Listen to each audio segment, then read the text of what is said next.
আসসালামু আলাইকুম viewers, welcome to নিলিমাস কিচেনেট। ইনশাআল্লাহ আপনারা সবাই ভালো আছেন। আজকে আমরা রান্না করব কচুরিমুখী দিয়ে ইলিশ মাছ।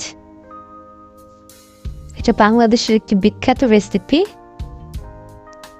আর এর জন্য আমাদের লাগছে কচুরিমুখী ইলিশ মাছ,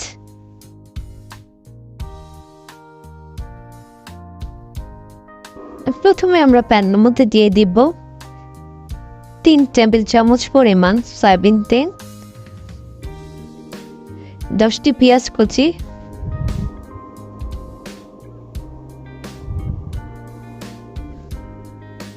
10টি পেঁয়াজ বাটা, কারণ এই তরকারিটা একটু ঘনই খাওয়া হয়। এরপর দিয়ে দিব 2 চা চামচ আদা রসুন পেস্ট, কারণ এটা কচুর তরকারি। এরপর দিয়ে দিব অল্প একটু পানি,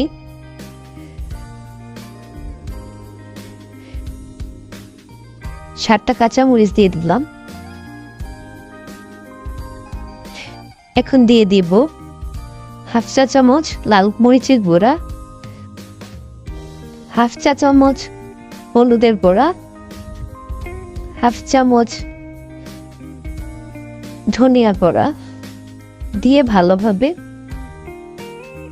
কষিয়ে নিতে হবে মশলাগুলো। পরিমাণ মতো লবণ দিয়ে দিতে হবে।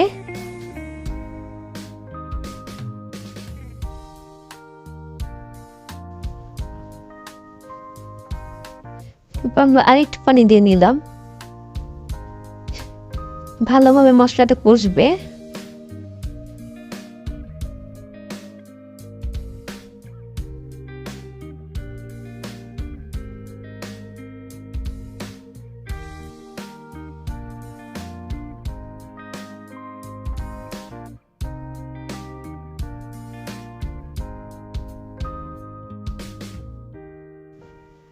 এখন আমরা দিয়ে দিব কচুরমুখীগুলো। আমরা এর আগে কচুরমুখীগুলো হলুদ লবণ দিয়ে মেখে রেখেছিলাম আধা ঘন্টা। এরপর যে পানিটা বের হবে ওটা ফেলে দিলে গলা ধরার চান্স থাকবে না। এরপর আমরা ঢেকে দিব যাতে মশলাগুলো ভালোভাবে ঢুকে। সামান্য একটু পানি দিয়ে কষে নিতে হবে।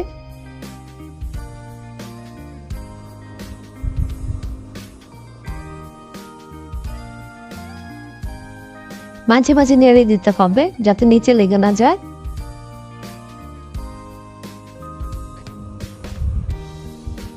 আমরা আবারও ঢেকে দিব 5 মিনিটের জন্য। হয়ে গিয়েছে কষানো। এখন আমরা ঝোল দিয়ে দিব। পরিমাণ মতো পানি দিয়ে দিলাম।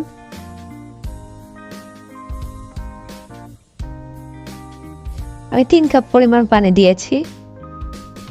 আপনারা আপনাদের পরিমাণ মতো পানি দিয়ে দিবেন।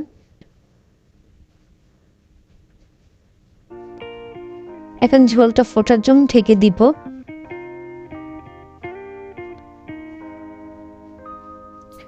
ঝোলটা ফুটে উঠেছে। এখন আমি মাছগুলো দিয়ে দিব। আবার আমি ঢেকে দিচ্ছি।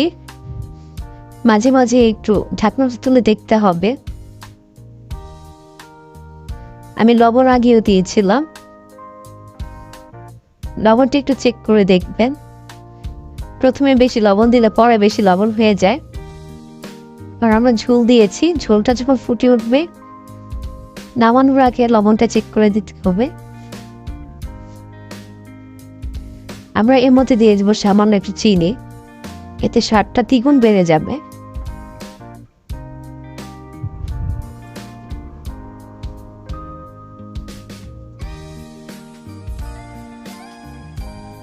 আপনাদের কার কার এই তরকারিটা খুব পছন্দ আমাকে কমেন্ট বক্সে জানাবেন।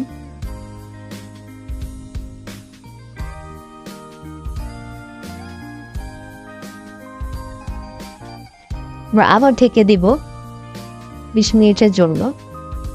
কচুরমুখীগুলি ভালোভাবে সিদ্ধ হতে হবে, না হলে খেতে ভালোই লাগবে না। হয়ে গিয়েছে আমার তরকারিটা প্রায়। এখন আমি চুলাটা বন্ধ করে দিব।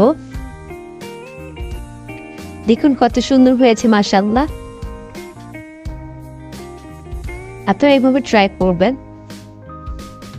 সবাই ভালো থাকবেন, সুস্থ থাকবেন, নীলিমাস কিচেনের সঙ্গে থাকবেন।